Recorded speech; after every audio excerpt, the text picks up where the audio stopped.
Daqui a pouquinho a gente vai ter a Roseli Saião e a Thaís Dias falando a respeito da nossa relação com os seus filhos, porque antes a gente já tem aqui o início da coletiva de imprensa, o anúncio da convocação do Carlo Ancelotti, convocando a seleção brasileira para os amistosos contra a Coreia do Sul e Japão. Vamos acompanhar aqui o comecinho dessa coletiva. Gustavo Feijó, todos os colaboradores, presidentes e representantes das federações, patrocinadores, profissionais de imprensa e toda Está a nossa falando o Rodrigo torcida Caetano, brasileira.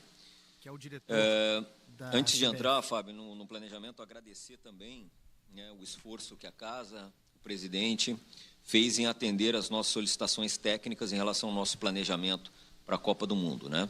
Sempre foi de interesse da comissão técnica e de todos nós que jogássemos durante esse período de preparação contra as diferentes escolas e vamos iniciar jogando contra Coreia do Sul e Japão agora em outubro. Os nossos atletas, por se tratar realmente de uma viagem bastante longa, chegarão, boa parte deles, no dia 6, né? Essa vai ser a apresentação oficial. Ficaremos treinando no Guan Stadium, onde o Brasil já treinou da última vez que jogou contra a Coreia do Sul.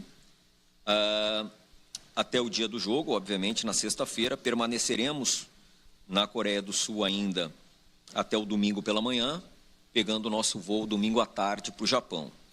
Com isso, faremos um único treinamento no Japão, no estádio que sediará o nosso jogo contra o Japão lá em Tóquio. Então, essa é a nossa programação em geral e depois especificamente vamos estar passando os horários também para todos os profissionais de imprensa. Gostaria também de adentrar numa programação já de novembro, onde jogaremos na Europa e em Londres, primeiramente, e muito provavelmente em Paris, mas será na França, o segundo jogo dos nossos amistosos de novembro.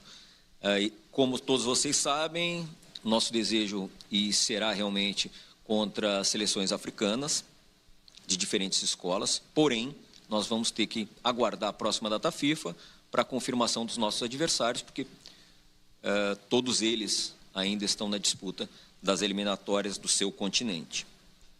Para quem chegou agora, pessoal, o Rodrigo por último, Caetano mais está uma apresentando a programação da seleção brasileira, a agenda para novembro, para esses amistosos cujos jogadores serão convocados daqui a pouco, e para a data FIFA de novembro, outros jogos contra seleções, esse é o projeto Seleções Africanas. Vamos continuar ouvindo o diretor da CBF. Será provavelmente aquele número da Copa do Mundo do ano que vem, e que todos eles vão poder fazer parte do jogo, ou seja, teremos os 15 suplentes à disposição da comissão técnica. Por último, e não menos importante, comunicar a todos que, por convite do presidente Samir Chaude, o nosso chefe de delegação será o presidente da Federação de Futebol do Distrito Federal, o nosso amigo Daniel Vasconcelos chefiará a nossa delegação nesses dois compromissos, na Coreia e Japão. Obrigado. Obrigado, Rodrigo. E agora, para a lista de convocados da seleção brasileira para os amistosos contra Coreia do Sul e Japão, o técnico da seleção brasileira, Carlo Ancelotti. Boa tarde a todos. Empezamos con los goleros. Primero Bento, Al-Nassr, Ederson, Fenerbahce, Hugo Sousa, Corinthians. Defensores: Caio Henrique, Mónaco, Carlos Augusto, Internazionale,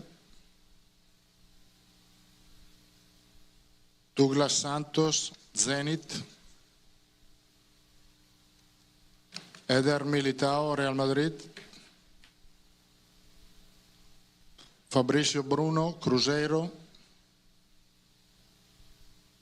Gabriel Magalhães, Arsenal, Lucas Beraldo, Paris Saint-Germain, Wanderson, Monaco. Wesley, Roma. Mediocampista, André, Wolverhampton. Bruno Guimaraes, Newcastle. Casemiro, Manchester United.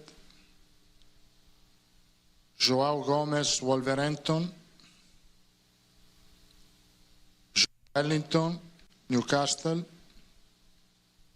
Lucas Paquetá, West Ham. Atacantes, Estevao, Chelsea. Gabriel Martinelli, Arsenal. Igor Jesus, Nottingham. Luis Enrique, Zenit. Mateus Cunha, Manchester United. Richarlison, Tottenham. Rodrigo, Real Madrid. Vinícius Júnior, Real Madrid. Obrigado. Aí, Nós ouvimos aí a lista completa de Carlo Ancelotti para os próximos amistosos da seleção brasileira e, porque precisamos de análises abalizadas sobre isso, já chamamos imediatamente ele. Tem vinheta, bota a vinhetinha dele, Michele. bota de quem entende tudo do assunto. Ó, caçapa! Marcelo Duó com a gente aqui. Marcelo Duó, olha ele aí, ao vivo. De volta, Marcelo, ao vivo. no fervo, no calor, com a lista do Ancelotti, que você certamente tem aí na palma da mão. O que você achou, o que você destaca? Uma boa lista, coerente com o que ele vinha fazendo até aqui? Quais são as suas observações? Olha, eu, assim, pelo que eu entendi, com exceção do Fabrício Bruno, que ele já estava tentando levar um tempo, né? Se não me engano, ele teve uma lesão, uma outra última convocação do Ancelotti, não pôde ir. Ele tentou fazer o possível e o impossível para não desfalcar os times daqui, o que deve ter deixado Vossa Senhoria muito contente. Afinal de contas, Excelente o convocação. Brasileirão... Então, é isso. Então, ele evitou, na verdade, causar muito prejuízo para o Flamengo, para o Palmeiras. Deu um prejuízo para o Cruzeiro, né? Porque o Fabrício Bruno faz falta. Temos que lembrar, né, que são dois...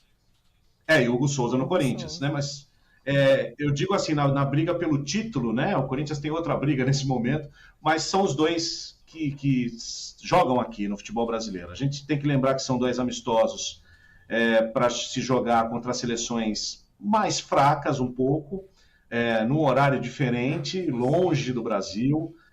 O jogo vai ser de manhã, né? Os dois jogos serão aqui de manhã. Então, acho que ele priorizou os jogadores que estão lá fora. O Carlos Augusto era um cara que fazia um tempinho que eu não via nessa lista, um lateral que era do Corinthians, foi para a Inter de Milão já há algum tempo, está voltando a ser convocado, mas existe uma base aqui, né? Eu acho que a gente já está começando a ver um desenho de um time base, ou de uma seleção base para a Copa do Mundo, porque já é uma terceira convocação, né? Acho que a gente pode chamar de segunda convocação dele mesmo, porque a primeira foi mais o Juan do que ele, mas aparentemente o Alisson está machucado, por isso não está aqui, e os outros jogadores são jogadores que eles já vinham, de alguma maneira, convocando para a seleção brasileira, o que mostra uma certa coerência, e a gente começa a ficar, o Neymar também está machucado, né? Mas a criar um corpo de time, que foi uma coisa que nesses 4 anos de ciclo a gente praticamente não teve, né, gente? E voltando o Vini Júnior, né, Marcelo? E o Estevão, que tinha participado de todos os outros jogos, dessa vez ficou fora, certo? Não, o Estevão está na lista. O Estevão está convocado. Aqui? Estevão, Gabriel Martinelli, Igor Jesus, Luiz Henrique, Matheus Cunha, Richarlison, Rodrigo e o Vini. O Vini realmente está de volta também na... o Estevão tá, o Vini também acho que estava lesionado na última convocação, por isso não veio. O Rodrigo, né, os dois que estão brigando por posição ultimamente lá no Real Madrid, né?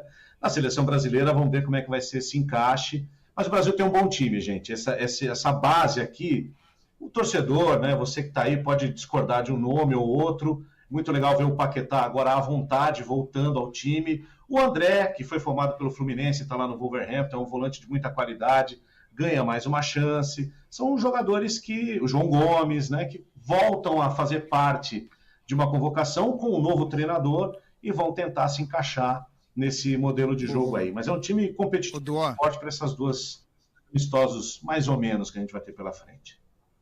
Dual, os nossos ouvintes que são muito antenados e têm ótima memória, escrevem aqui, tem 2 mensagens e eu fui conferir, é isso mesmo. O Fabrício Bruno jogou o último jogo da seleção contra a Bolívia lá em... É verdade, o Fabrício Bruno jogou na última convocação. Ele é uma aposta, portanto, do Carlo Ancelotti, né? Ele é um zagueiro em que o Carlo Ancelotti tem apostado. Ele tinha sido convocado pelo Dorival Júnior algumas vezes antes, depois não estava mais aparecendo e agora volta com frequência. O Rafinha está machucado, né? O Rafinha do Barcelona, por isso não está na lista, é isso? O Rafinha do Barcelona não está, exatamente, não está disponível por isso, né? E o Fabrício... Esse vai para a seleção uruguaia. O Fabrício Bruno é uma aposta para compor, eu acho, né? Assim, elenco, né? Para compor a defesa brasileira. Ele tem algumas características importantes: jogo aéreo, velocidade. Ele é um bom zagueiro, sem dúvida. Tanto que outro dia ele quase foi jogar no futebol europeu, acho que há 1-2 anos. Acabou não indo no fim das contas, acho que era até para a Inglaterra, né? Mas foi uma boa convocação, gente. Acho que não tem. Se ele convocasse muita gente que atua aqui, ia ter uma reclamação geral, né? O Hugo Souza vem sendo convocado, o Fabrício, como você disse bem, vem sendo convocado. São dois atletas, basicamente, que atuam no futebol brasileiro. Então, o campeonato está preservado na sua reta final, o Campeonato Brasileiro principalmente, e depois lá para frente a gente vai ver. Mas essa base é importante. Acho que pela primeira vez a gente tem um grupo de uns 20 atletas ali, que vão começar a ocupar suas vagas para a Copa do Mundo e vai começar a ficar mais restrito o grupo das vagas que faltarão para o grupo final, né? Eu estou mais preocupado com a convocação das seleções estrangeiras, especialmente a do Uruguai. Então a minha maior preocupação é essa. Ô Marcelo Duó, eu queria te ouvir, isso é a coisa mais importante do momento para mim, uma mudança muito importante, profunda no calendário do futebol brasileiro. Qual é a tua leitura, seus destaques sobre essa mudança? Porque o Campeonato Brasileiro cresce, o estadual diminui. Qual é a tua leitura sobre isso que a CBF propôs? Acho que era muito necessário, a CBF demorou a fazer isso.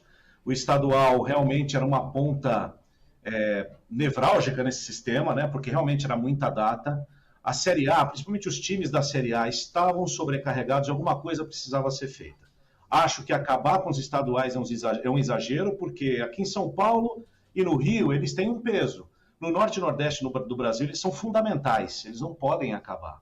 Então a CBF soube adaptar um pouquinho as realidades dos campeonatos que têm times da Série A e que não têm times da Série A. Eu achei um pouco estranha essa Copa Sul-Sudeste que eles inventaram aí, acho que poderíamos ficar sem isso. Mas como times que vão disputar Sul-Americana e Libertadores não vão participar, então é uma data a mais ali para times que não estão nesse circuito. E não gostei da Copa do Brasil em jogo único a final. Isso aí eu acho que é uma coisa, fazer o que a Libertadores faz, que eu também não acho legal. Final são 2 jogos, um na casa de cada um, nós estamos na América do Sul, tal. Acho que é o único ponto de crítica. Mas deixar o calendário mais folgado, ter mais datas para treinar, para descansar, é fundamental. Lembrando que esse é o primeiro passo de 3, 4 anos de ciclo para justamente deixar esse calendário mais folgado e deixar para os times pequenos mais datas nos campeonatos nacionais. A Série D vai para 96 clubes para deixar um calendário um pouco mais apertado. O ideal no Brasil, né, Andreasa, não existe. Dentro daquilo que é possível, eu acho uma boa iniciativa. Sensacional. Valeu, Marcelo Duó, a quente, analisando as principais ocorrências do esporte, os fatos do esporte, nesta quarta-feira. Beijo, Duó. Bom trabalho. Beijo, queridos. Um abraço. Até mais tarde com Santos e Grêmio. Estaremos juntos. Valeu.